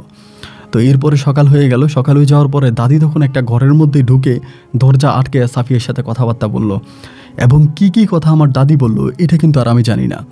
দেখা গেল দাদি যখন ঘর থেকে বেরোলো, ঘর থেকে বেরোয়ার পরে দাদি জানি কেমন হঠাৎ একদম চুপ হয়ে গেছে, মানে কিছু বলে না। আমি বললাম কী ব্যাপার, তোমার নাতি বউ তোমারে কি বুঝাইলো যে তুমি চুপ হয়ে গেলা, কথা বলো না কেন? দাদি কোনো কথা বলে না। আমি বললাম ও দাদি কী হইলো, কী বুঝাইলো বলো আমারে? তুমি যে তারে নিয়ে ঘরে ঢুকলা, ঘরে ঢুকে তার সাথে কথাবার্তা বইলে আসলা, তাতে সে তোমার সাথে কি কথা বললো আমারে বলো। দাদি নিচের দিকে তাকায় থেকে আমারে বলতেছে যে বলবো, শুধু এটাই বলো যে বলবো। তাই আমি বললাম এখন বলো, এখন বলতে লজ্জা লাগতেছে কেন, এখন বলো। দাদি আমার কিছু বললো না। দেখতে দেখতে দুপুর হয়ে গেল। আমি দুপুরে দাদিরে জিজ্ঞেস করতেছি ও দাদি কথা বলতেছো না কেন? দাদি তখনও কোনো কিছু বলে না। আমি দুপুরে খাবার খাইলাম, আর ওই বউয়ের কাছে কিন্তু আমি আর যাচ্ছি না, মানে সাফিয়ার কাছে আমি আর যাই না। বিকেলের দিকে আমার দাদি আমারে বলে তা বউ খারাপ হবে না কেন, তুই তোর বউর সাথে রাতের বেলায় থাকিস না, তোর বউর সাথে রাতের বেলায় থাকিস না দেখেই তো তোর বউ খারাপ হয়েছে, তাহলে কি আর বউ খারাপ হইতো? আমি বললাম বাহ, তুমি তো ভালো কথাই বললা, এখন তোমার নাতি বউর কোনো দোষ তুমি দিবা না, আমি তার সাথে ছিলাম না তাই সে খারাপ হয়ে গেছে, ও যে একটা দুর্চরিত্র এটা তুমি বললো না। তাই ধর আমার দিকে তাকাইয়া বলে আচ্ছা নুমান, তুই তো এই গ্রামে জন্মগ্রহণ করছিস, আমি এই গ্রামে জোয়ান থেকে বুড়া বুড়ি হয়েছি, আচ্ছা তুই বলতো তোর বউয়ের সাথে সম্পর্ক করতে পারে, তোর বউর সাথে অবৈধ কাজ করতে পারে এরকম কোনো ছেলে বা এরকম কোনো পুরুষ মানুষ কি এই গ্রামে আছে? আমি তখন চোখটা বন্ধ করে চিন্তা করলাম দাদিদা আমার কথা যেটা বলছে এটা তো কথা ঠিক, কারণ আমাদের গ্রামে তো এরকম কোনো ছেলে নাই যে ছেলে আমার বউয়ের সাথে খারাপ কোনো কাজ করতে পারে বা খারাপ কোনো সম্পর্ক করতে পারে। আমি তখন দাদিরে বললাম ও আচ্ছা তা ঠিক আছে, আমাদের গ্রামে তো কোনো খারাপ ছেলে নাই বা আমার বউ তো কোনো খারাপ ছেলের কাছে যায় নাই, আমার বউ রাতের বেলায় জিনের সাথে খারাপ কাজ করার জন্য গেছিল। আমার দাদি আমার বলে তুই ঠিক ধরছিস, তুই ঠিক বলছিস। আমি বললাম ঠিক বলছি মানে কি ঠিক বললাম? দাদি বলে এখন যেটা বললি যে তুই এটাই ঠিক, তোর বউ জিনের সাথে খারাপ কাজ করার জন্যই গেছে। আমি বললাম ও মা দাদি তোমার তো দেখি মাথা খারাপ হয়ে গেছে, তোমার তো মনে হয় মাথার মধ্যে সমস্যা দেখা দিছে, এটা তুমি কি বলতেছো? আমার বউ কেন জিনের সাথে খারাপ কাজ করতে যাবে? আমার দাদি বলে তোর বউ জিনের সাথে খারাপ কাজ করার জন্যই গিয়েছে। আমি বললাম দাদি আমি তোমার কথাবার্তা কোনো কিছুই বুঝতে পারছি না যে তুমি এগুলা ঢাল মাল ছাড়া কী কথা বলতেছো। দাদি আমারে বলে তুই অল্প দিনের ভিতরে অনেক বেশি টাকার মালিক হয়ে যাবি। আমি বললাম যে আমি অনেক বেশি টাকার মালিক হবো মানে? দাদি আমারে বলে তুই যদি আমার কথা মানিস বা আমার কথা শুনিস, আমার কথা মতো চলিস, তাহলে কিন্তু তুই অনেক টাকার মালিক হবি। দেখা যায় এই এলাকার সবচেয়ে ধনী লোকটা তুই হবি, কিন্তু আমার কথা তোরে মানতে হবে। আমি বললাম ঠিক আছে, সমস্যা নেই, আমি তোমার কথা মানবো, তুমি বলো কী করতে হবে। দাদি আমারে বলে তোর বউয়ের সাথে খারাপ ব্যবহার করতে পারবি না, তোর বউয়ের সাথে দুর্ব্যবহার করতে পারবি না, তোর বউ যা বলে তোর বউয়ের কথা শুনবি, এবং রাতের বেলায় তোর বউ যদি ঘর থেকে বের হয় তুই তারে কোনো বাধা দিতে পারবি না। আমি বললাম বাহ দাদি বাহ, তুমি তো কত সুন্দর কথা বলতে পারো। আমি কলমা কাবিন করে বিয়ে করে বউ ঘরে ঢুকাইছি, তা রাতের বেলায় আমার বউ ঘর থেকে বেরিয়ে অন্য পুরুষের কাছে চলে যাবে, আমি এটা কোনো কিছু বলতে পারবো না? তা আমার বউ কি রাতের বেলায় খারাপ কাজ করে টাকা ইনকাম করতে যাবে? আমার দাদি আমারে বলে তোর বউয়ের উপরে একটা ভালো জিনের নজর পড়ছে। আমি বললাম মানে? ভালো জিনের নজর পড়ছে মানে? দাদি আমারে বলে যে একটা ভালো জিন তোর বউরে পছন্দ করছে, এবং ওই ভালো জিনটার সাথে দেখা করার জন্য রাতের বেলায় তোর বউ যায়। আমি বললাম তারপর? বলো ওই ভালো জিনটা তোর বউর সাথে দেখা করে, তোর বউর সাথে কথাবার্তা বলে, এবং কথাবার্তা দেখা সাক্ষাৎ করে ওই ভালো জিনটা তোর বউকে নিয়ে যেতে চায় সাথে করে, এবং তোর বউ এই পর্যন্ত যেতে রাজি হয় নাই। যদি তোর বউ ওই জিনটার সাথে চলে যায় তাহলে এই জিনটা তোকে অনেক বেশি ধন সম্পদ অর্থ আভিজাত্য অনেক কিছুই দিবে। আমি তখন বললাম তাহলে দাদি এটাই করো, সমস্যা নাই, আমার বউ আমারে এই ধন সম্পদ অর্থ সম্পদ দিয়ে জিনের সাথে চলে যাক, আমার এই বউ আমার দরকার নাই। দাদি আমার বলে তাহলে তুই তোর বউর সাথে স্বামী স্ত্রীর যে সম্পর্কটা আছে এই সম্পর্কটা কর। এই বলে ওমা সম্পর্ক করতে হবে কেন? দাদি আমার বলে সম্পর্কটা কর, এবং সম্পর্কটা করলে পরেই এই জিনের সাথে তোর বউ চলে যেতে পারবে, তুই অর্থ সম্পদের মালিক হবি। তা আমার কাছে যেটা মনে হলো যে আমার দাদি মনে হয় আমার কোনো একটা ট্র্যাপে ফেলানোর চিন্তা করতেছে। এরপরও দাদির কথা আমি বিশ্বাস করছি, এবং দাদির কথা বিশ্বাস করে এই সেদিন থেকে আমি আমার বউর সাথে শারীরিক সম্পর্কে লিপ্ত হই, স্বামী স্ত্রীর যে সম্পর্ক ওই সম্পর্কটা করি। কিন্তু আমার বউ মাঝে মাঝে রাতের বেলায় চলে যায়, এবং কোথায় যায় কোন জায়গায় যায় এটা কিন্তু আমি জানিও না, বা তারা আমি ফলোও করি না। এইভাবে কয়েক মাস কেটে যাওয়ার পরে হঠাৎ করে আমি জানতে পারি আমার বউ প্রেগনেন্ট, মানে আমার বউর পেটে বাচ্চা আসছে। এইবার আমার কাছে মনে হলো যে আমার দাদি মনে হয় আমার চরম আকারের একটা ধোঁকা দিয়েছে, মানে আমি তো এই বউ ছেড়ে দিব, এই বউ নিয়ে সংসার করব না, এই বউ নিয়ে থাকবো না। এই জন্য দাদি একটা বুদ্ধি খাটিয়ে, একটা কৌশল খাটিয়ে আমার বউয়ের পেটে একটা বাচ্চা এনে দিল। যেহেতু বউয়ের পেটে বাচ্চা চলে আসছে, তো এখন তো আর আমি আর এই বউ ছাড়তে পারবো না। আমার দাদির পরিকল্পনা সম্ভবত এটা ছিল। আমি তখন দাদিরে গালাগালি শুরু করলাম যে ও দাদি তুমি তাহলে এত চালাক, তুমি আমার বুদ্ধি খাটাইয়া তোমার নাতি বউর পেটে বাচ্চা দিয়ে দিলা, এখন যেহেতু বাচ্চা হয়ে গেছে আমি তার বউ ছাড়তে পারবো না, এই জন্য আমি আমার সন্তানটাকে আমি বউরে ছেড়ে দিব। দাদি আমার বলো তুই অপেক্ষা কর, সন্তানটা হয়ে যাক। এরকম করে আমি তখন অপেক্ষা করতেছি। আমি জানি না তখনও মাঝে মাঝে আমার বউ কিন্তু যাইতো। দাদি আমারে বলছে আমি যাতে কখনো ফলো না করে আমার বউ কই যায় কোন জায়গায় যায় এটা যাতে আমি কখনো খেয়াল না করি, বা এই নিয়ে যাতে আমি আমার বউরে বাধাও না দিই। আমি আমার দাদিরে বললাম যে ঠিক আছে বাধা দিব না। এরকম করতে করতে আমার একটা ছেলে সন্তান হয়েছে। আমার ছেলে সন্তানটা খুব সুন্দর হয়েছে দেখতে, আমার মতো। দাদি আদর করে তার নাম রাখছে নূর হোসেন, তার নাম রেখে দিল নূর হোসেন। তো আমার নূর হোসেন মাশাআল্লাহ দেখতে অনেকটা সুন্দর ছিল। এবার নূর হোসেন হওয়ার পরে মাস তিনেক পরে আমি তখন দাদিরে বলি ও দাদি তা তোমার নাতি বউ এখন যায় না কেন, এখন চলে যাইতে বলো। বলে বাচ্চা না এখন দুধ খায়, এখন যাবে কেমন করে, বাচ্চার দুধ খাওয়া বন্ধ হোক এরপরে যাবে। এইভাবেই দীর্ঘ প্রায় 1.5 বৎসরের মতো কেটে যায়। একটা পর্যায়ে আমার বাচ্চা বুকের দুধ খাওয়া বন্ধ করে, আমার বাচ্চা হামুগুড়ি দিতে পারে, হাঁটতে পারে। ওই মুহূর্তে হঠাৎ করে একদিন রাতে আমার দাদি আমারে বলে যে আজকে ঘরের মধ্যে কিছু মিষ্টি নিয়ে আয়। আমার বলে, আমি তখন বললাম মিষ্টি মানে কি মিষ্টি? দাদি তখন আমাকে বলে কিছু জিলাপি বা কি মিষ্টির কথা বলে। আমি তখন ওই মিষ্টিগুলো নিয়ে আসলাম। মিষ্টিগুলো নিয়ে আইসা আমি তখন আমার দাদির হাতে দিলাম। দাদির হাতে দিয়ে তো আমি ঘুমিয়ে গেলাম আমার বাচ্চাটারে সাথে নিয়ে। আমার বউ এক পাশে বাচ্চার মধ্যে, আমি এক পাশে বাচ্চা নিয়ে ঘুমিয়ে গেলাম। সকালবেলা আমি আজানের সময় ঘুম থেকে উঠে দেখি যে আমার বউ সাথে নাই, বউ নাই। তো আমি মনে করলাম যে ও সম্ভবত আবারও যে মাঝে মাঝে রাতের বেলায় চলে যায় কোন জিন হুজুরের সাথে দেখা করতে, এই সম্ভবত কোনো জিন হুজুরের সাথে দেখা করতে চলে গেছে। আমি তখন ফজরের নামাজ পড়লাম, পড়ে এসে দাদিরে বলি ও দাদি আমি তো মিষ্টি আনলাম, তা একটা মিষ্টি দাও না, একটা মিষ্টি খাই। তার হাতে তো কোনো মিষ্টি দিলা না। দাদি আমারে বলে মিষ্টি নিয়ে তো কালকে রাতে তোর বউ চলে গেছে। আমি তখন বললাম কি বলো তুমি, কালকে রাতে আমার বউ চলে গেছে মানে কই গেছে?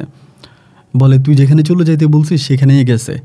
আমি বললাম যে কী বলতেছো, দুষ্টামি করো? দাদি বলে না আমি দুষ্টামি করি না, তোর বউ চলে গেছে। তো দাদি যখন বলে চলে গেছে আমি বললাম আলহামদুলিল্লাহ আমার আপদ বিদায় হয়েছে। এটা মনে করে আমি তখন আমার সন্তান নিয়ে আমি ভালোভাবে আছি। এইভাবে প্রায় ১ থেকে ১.৫ মাসের মতো কেটে যায়। আমার দাদিও আমার বউয়ের বিষয় নিয়ে আমার সাথে আর কোনো কথা বলে না এবং আমিও আমার বউয়ের বিষয়ে আমার দাদিকে কোনো কিছু জিজ্ঞেস করি না। কিন্তু এই ১ থেকে ১.৫ মাসের মাথায় হঠাৎ করে আমার বউয়ের জন্য আমার ভিতরে কেমন জানি এক ধরনের মায়া কাজ করতে শুরু করলো।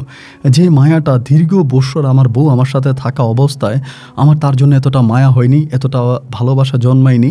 বা সে তো দেখতে খুবই কুৎসিত চেহারা ছিল, কালো চেহারা ছিল, তার প্রতি কোনো মায়া ভালোবাসা জন্মায়নি। এখন হঠাৎ করে আমার বউয়ের জন্য কেমন যেন আমার বুকের ভিতরে এক ধরনের মায়া কাজ করতে শুরু করে। আমার কোনো কিছু ভালো লাগে না, বারবার আমার বউয়ের কথা মনে হয় এবং মানে ওর জন্য আমার এক কথায় বলতে গেলে যা মনে হয় যেন আমার কলিজাটা ছিঁড়ে যাচ্ছে, এত পরিমাণের কষ্ট হইতেছে।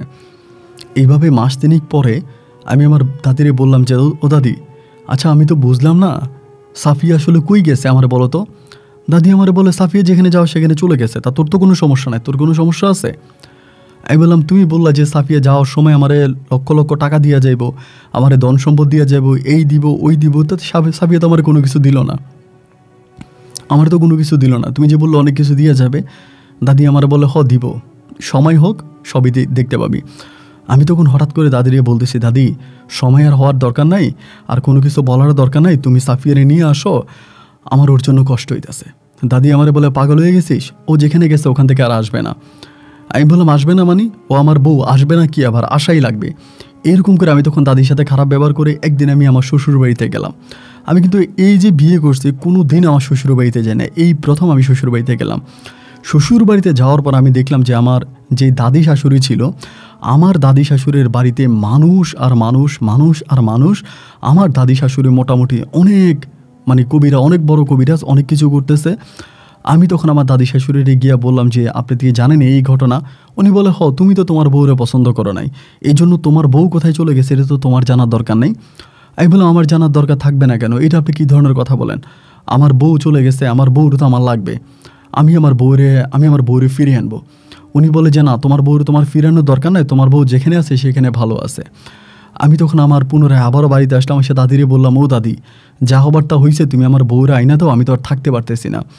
এতভাবে দাদিরে বললাম, আমার দাদি শাশুড়িরে বললাম, কেউ আর আমার কোনো কথার মূল্য দিচ্ছে না। দীর্ঘ প্রায় 1 বৎসর কেটে গেল, আমি কোনোভাবে আমার মনটাকে আর বুঝাইতে পারতেছি না। এক পর্যায়ে মনের অজান্তে আমার চোখের মধ্যে জল চলে আসতে শুরু হলো। এবার আমি খুঁজতে শুরু করলাম যে কোন কবিরাজের কাছে যাওয়া যায় এবং কোন কবিরাজের কাছে গেলে পরে আমি আমার বউকে খুঁজে পাবো। দেখা যায় আমার শ্বশুর শাশুড়ি বা আমার দাদি শাশুড়ি অথবা আমার আপন দাদি যারা আছে, তারা কেউ কোনোভাবে সাফিকে নিয়ে কোনো মাথা ব্যথা হচ্ছে না। তারা মনে হয় সাফিয়ের সাথে দেখা হয়, তাদের কথা হয়, সাফিয়া কোথায় আছে না আছে তারা সবই জানে, অথচ তারা আমার কাছে কোনো সত্য কথা স্বীকার করে না, মানে আমাকে তারা কোনো কিছু বলতে চায় না। যাই হোক, এরকম করে ঘোরাফেরা করতে করতে শেষ পর্যন্ত আমি আপনার চট্টগ্রামে একটা কবিরাজের শরণাপন্ন হই। আমার পরিবারের মানে এগেনস্টে গিয়ে আমি তখন আমার বাচ্চাটারে নিয়ে ওই কবিরাজটার কাছে যাই। কবিরাজের কাছে জেলে বেড়ে ভান্ডারি এলাকায় একজন কবিরাজ, উনি মোটামুটি অনেক ভালো মানের। ওনার কাছে গিয়ে আমি যখন বলি যে, হুজুর এই ঘটনা, উনি বলে, তো সবচেয়ে বড় কবিরাজ তো যেই মেয়েটা চলে গেছে, এই মেয়েটার দাদি, তা ওর কাছে যাও, উনি তো পারবে তোমার বের করে দিতে। আমি বললাম যে, না, উনি তো বের করে দেয় না কোনো, কারণ উনি আমার ওই কবিরাজ আমারে বলতেছে উনি বের করে দিবে না, তার কারণ হচ্ছে ওনার তো এখানে স্বার্থ জড়িত আছে। উনি ওনার স্বার্থে আছে, ওনার স্বার্থের কারণে ওনার নাতিনকে ওখান থেকে আনবে না। ওনার নাতিনকে যে নিয়ে গেছে তার সাথে সে খুব ভালো আছে, এই জন্য আর তোমার কথা শোনে না বা তোমার সন্তানের কথাও শোনে না। আমি তখন বললাম যে, এইটা কেমন মা, যে মা কিনা তার সন্তানকে রেখে চলে যেতে পারে? কবিরাজ আমাকে বলে, আমার পক্ষে তোমার বউকে এনে দেওয়া সম্ভব না, বা তুমি যদি বলো জাস্ট আমি তোমার বউকে দেখাতে পারবো, তুমি যদি বলো তোমার বউ তোমার সাথে দেখা করবে, কিন্তু আমি তোমার কাছে এনে দিতে পারবো না। পরে কিছু টাকার লেনদেন হলো, কিছু টাকা দেওয়ার পর উনি আমাকে একটা আপনার পানি দিল, পানি পড়াটা দিল, বললো রাতের বেলায় ঘুমানোর সময় পানি পড়াটা খাবা। পানি পড়াটা খাওয়ার পরে চোখের মধ্যে উনি আমাকে এক ধরনের আপনার মানে পানি জাতীয় এটা বললো যে, চোখের মধ্যে এভাবে দিয়ে দিবা, দিয়ে দেওয়া রাতে ঘুমাবা, তা তুমি তোমার বউরের স্বপ্নে দেখবা। এই কথা বলে কবিরাজের কাছ থেকে আমি আসলাম। যেদিন আসলাম তার পরের দিন আমি নিয়মকানুনগুলো মানার পরে আমার বউরে আমি স্বপ্নে দেখলাম, এবং এমনভাবে স্বপ্নে দেখলাম যে আমার বউ একটা গাছের ডালের মধ্যে বসে আছে, এবং গাছটা মানে ওই জায়গাটা খুবই ফাঁকা, খুবই নীরব, অন্য কোনো গাছ নেই, জাস্ট একটা গাছের মধ্যে আমার বউ বসে আছে। এবং ওই গাছের মধ্যে বসে থাকা অবস্থা আমি নিচে আমার বউরে আমি ডাকতেছি যে, তুমি নিচে নাইমে আসো, গাছের ডালে কেন বসিয়েছো, নাইমে আসো। আমি তোমাকে আমার কাছে আনতে চাই। আমার বউ আর আমার কাছে আসতে চায় না। ও খালি একটা কথাই বলে, আমি যদি তোমার কাছে যাই তাহলে তোমার সন্তান, আমার সন্তান আর তুমি মারা যাবা। আমি বললাম, তুমি কি বলো? আমরা মারা যাব? মানে আমরা কেন মারা যাব? তুমি আসো। আমার বউ বলে, না আমি তোমার কাছে আর যাব না, আমি তোমার কাছে গেলে আমার সন্তান আর তুমি মারা পড়বা। এই কথা বলার পরে আমি যতভাবে বললাম, আমার বউ আর আমার কোনো কথা শুনলো না। আমার বউ আর আমার কাছে আসলোই না। আমি তখন এই রাতটা কেটে গেল। সকালবেলা কবিরাজ সেই চিটংয়ের কবিরাজের সাথে আবারও যোগাযোগ করলাম, ওনার কাছে গেলাম। একইভাবে উনি বলে যে আমার পক্ষে সম্ভব না তোমার তোমার ওই বউকে এনে দেওয়া। এরপরে আমি শেষ পর্যন্ত আমি থানার দ্বারস্থ হইলাম। থানার মধ্যে গেলাম, গিয়ে বললাম যে আমার দাদি শাশুড়ি এরকমভাবে মন্ত্রতন্ত্র দিয়ে আমার বউকে লুকিয়ে ফেলছে, আমার বউরে আমি আনতে চাই। কিন্তু থানার থেকেও আমি কোনো সহযোগিতা পেলাম না, ওনাদের মাধ্যমে আমি কিছু করতে পারলাম না। এইভাবে প্রায় আমার বাচ্চাটা যখন 6 বছর বয়স, তখনই আমার দাদি মারা যায়। এবং আমার দাদি মারা যাওয়ার পরে দাদির দাফন কাফন হয়ে আমার যিনি দাদি শাশুড়ি ছিল, আমার ওই দাদি শাশুড়ির কাছে আমি যাইতাম। এবং দাদি শাশুড়ির কাছে গেলে দাদি শাশুড়ি আমাকে বলতো যে তোমার বউ যেখানে আছে ভালো আছে। এবং একটা পর্যায়ে আমার যে সন্তান নূর হোসেন ছিল, নূর হোসেনকে আমার দাদি নিয়ে যায়, মানে আমার দাদি শাশুড়ি নিয়ে যায়। দাদি শাশুড়ি নূর হোসেনকে আমার ওই দাদি শাশুড়ির কাছে রেখে দেয়। এবং আমার বাবা মা তখন পুনরায় আমাকে জোর করে আরেকটা বিয়ে করায়, যদিও আমি করতে চাইনি। তারা আমাকে আমার এলাকাতে একটা বিয়ে করায়। বিয়ে করানোর পরে আমার ওই বউয়ের ঘরে আমার ছেলে সন্তান হয়, মেয়ে সন্তান হয়, এবং তারাও মোটামুটি অনেকটাই বড় হয়ে যায়। কিন্তু অবাক করা বিষয় হচ্ছে, আমার ওই দাদি শাশুড়ি মারা যাবার পরে আমার যিনি শ্বশুর ছিল, আমার শ্বশুর তখন এই ধরনের কাজগুলো করে, মানে কবিরাজিগুলো করে। আর এখন ওই আমার শ্বশুরের জায়গায় আমার যেই ছেলে নূর হোসেন এখন আপনার সিলেটের সুনামগঞ্জের অনেক বড় একজন কবিরাজ আমার ছেলে নূর হোসেন। এখন ও চিকিৎসা করে বিভিন্ন ধরনের মানুষের যেই সমস্যাগুলো হয়, জিন বা ভূতের সমস্যাগুলো সমাধা করে। এবং এখনও আমার সন্তান আমার কাছে আসে, আমি আসলে যদি ওকে বলি যে তোমার মা কোথায়, বলে আমার আম্মুর সাথে আমার দেখা হয়। তোমার মা কোথায়, বলে আমার আম্মুর সাথে আমার কথা হয়। আমার আম্মু ভালো আছে, আমার আম্মু সুস্থ আছে, আমার আম্মুর শরীর ভালো আছে, আপনি আমার আম্মুকে নিয়ে কোনো চিন্তা করবেন না আব্বু। এখনও মাঝে মাঝে আমার কাছে এসে আমাকে টাকা পয়সা দিয়ে যায়। এবং আমার যেই এখন ছেলে মেয়েগুলো আছে, আমার এখন বর্তমানে 2টা মেয়ে আছে, 3টা ছেলে আছে, তারাও তাদেরকে পড়াশোনা করানো থেকে শুরু করে তাদের খরচ টরচ সব কিছু আমার বড় ছেলে নূর হোসেন দেয়। ও আমাকে একটা কথাই বলে, আমার আম্মা ভালো আছে, আমার আম্মা সুস্থ আছে। আমি বলি যে তোমার আম্মাকে একটু দেখতে চাই। বলে আম্মু আপনার সামনে আসবে না, আম্মু জিনাকে বিয়ে করেছে, বা যেই জিনকে আমার আম্মু বিয়ে করেছে সেই জিনের সাথে ভালো আছে, আম্মু আমাকে দেখা দেয়, আমার সাথে কথা বলে, আম্মু তোমার সামনে আসবে না। এখন আমার বয়স অনেক হয়েছে, প্রায় মধ্য বয়সের চেয়েও আরও বেশি হয়ে গেছে, যে কোনো সময় হয়তো মারা যেতে পারি। দাড়ি পেকে গেছে, চুল পেকে গেছে। এই বয়সে এসেও না আমি আমার বউ সাফিয়া আক্তারকে অনেক মিস করি। আমার সন্তান নূর হোসেন আমাকে সমস্ত ইচ্ছা পূরণ করেছে, আমাকে ও সৌদি আরবে পাঠিয়েছে, আমাকে হজ করিয়েছে। একবার নয়, দুইবার আমি হজ করেছি। আমার টাকা পয়সা যা কিছু লাগে আমার বড় ছেলে নূর হোসেন এবং আমার নতুন যে বিয়ে করেছিলাম সেই সংসারের ছেলে মেয়েরা সবাই আমাকে দেখে শোনে। আমার সন্তানদের অনেকের বিয়ে হয়েছে, আমার নায়নাতকুর আছে, সব কিছু নিয়ে আমি খুব ভালো আছি। কিন্তু আমার বউয়ের সাফিয়া আক্তারের অনাকাঙ্ক্ষিত এই গল্পটা আমাকে এখনও কাঁদায়। এখনও গভীর রাতে আমি যখন চোখটা বন্ধ করে, আমার কাছে মনে হয় আমি সাফিয়ার উপরে অনেক জুলুম করেছি, অনেক অন্যায় করেছি, অনেক অপরাধ করেছি, যার জন্য হয়তো আমার বউ আমার কাছে আসতে রাজি না। আমার সন্তান নূর হোসেন বলে আমার বউ নাকি কোন জিনকে বিয়ে করেছে এবং সেই জিনের সাথে আমার বউ ভালো আছে। আমি জানি না কোনটা সত্য আর কোনটা মিথ্যে। আমার নূর হোসেন এখন অনেক বড় কবিরাজ, দেশের বাইরে থেকে অনেক মানুষ আমার নূর হোসেনের কাছে আসে এবং এসে কবিরাজি শিক্ষা নেয়। আমার ছেলের টাকা পয়সা, অর্থ, আভিজাত্য কোনো কিছুর অভাব নাই।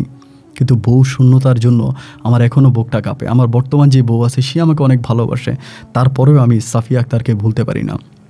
সাফিয়া আক্তারের সাথে ঘটে যাওয়া ঘটনাগুলো আমি আপনাকে বললাম, আপনার গল্পগুলো আমি শুনে ভালো লাগে। সেখান থেকে আপনি চাইলে আমার ছেলে নূর হোসেনের সাথেও কথা বলতে পারেন। আমি আপনাকে নূর হোসেন নাম্বারও দিয়ে দিয়েছি।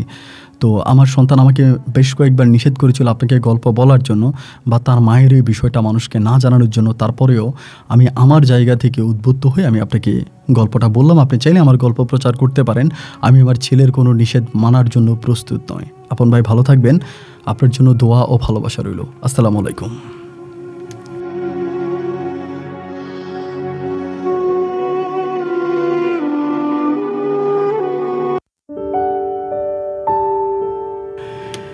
প্রিয় বন্ধুগণ, সবাইকে অনেক বেশি ধন্যবাদ এতক্ষণ পর্যন্ত সিলেটের ভাই আমার বাবার বয়সী একজন সিনিয়র মানুষ মোহাম্মদ নুমান হোসেনের জীবনের বাস্তব গল্পটা শুরু থেকে শেষ পর্যন্ত আমার মুখে শোনার জন্য। আমি বলেছিলাম যে জীবনের গল্পের অনুষ্ঠানে বিশেষ করে এই ভৌতিক গল্পগুলোর কোনো যৌক্তিক কারণ আমি বুঝতে পারি না, যে এটা কেন ঘটলো, কী কারণে ঘটলো, এটা ঘটার কারণ কী ছিল, এর কোনো ব্যাখ্যা আমি দিতে পারি না। যেমন আজকের এই গল্পটা মোহাম্মদ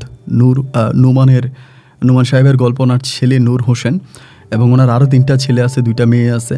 কিন্তু নূর হোসেন এখন অনেক বড় কবিরাজ এবং বিভিন্ন দেশের বাইরে থেকে মানুষজন নূর হোসেনের কাছে এই বিভিন্ন ধরনের ভৌতিক চিকিৎসাগুলো নিয়ে থাকে। এবং নুমান যেটা বললো, মানে নুমান সাহেব যেটা বললো যে অবশ্যই নূর হোসেনের সাথে তার মা সাফিয়া আক্তারের খুব ভালো একটা যোগাযোগ আছে এবং সাফিয়া আক্তারের মাধ্যমেই নূর হোসেন তার দাদি মানে নানি এবং নানির থেকে বাবা এবং বাবা থেকে সে এখন অনেক বড় একজন কবিরাজ। তার নানি থেকে তার হচ্ছে নানা, মানে এভাবেই হচ্ছে সে পারিবারিকভাবে এখন নূর হোসেন অনেক বড় একজন কবিরাজ। তো যাই হোক, আমি নূর হোসেনের সাথে কথা বলিনি, তার ফোন নাম্বার আমাকে দেওয়া হয়েছিল, আমি সাথে যোগাযোগ করিনি। আমি শুধু গল্প প্রচার করেছিলাম এবং গল্পটা আমার কাছে ভালো লেগেছে। আমার ভালো লাগা থেকে গল্পটা প্রচার করা এবং আপনারাও এই গল্পটা ওভাবেই নেবেন। আর এই গল্পের মাঝে কোনো অংশ না বুঝে থাকলে কমেন্ট করবেন, আমি চেষ্টা করব উত্তর দেওয়ার জন্য। সবাই ভালো থাকবেন, সুস্থ থাকবেন, এই শুভকামনায় আজকের মতো এখানে বিদায়। দেখা হবে অন্য দিন অন্য কারো বাস্তব জীবনের গল্প নিয়ে। আল্লাহ হাফেজ অ্যান্ড আসসালামু আলাইকুম।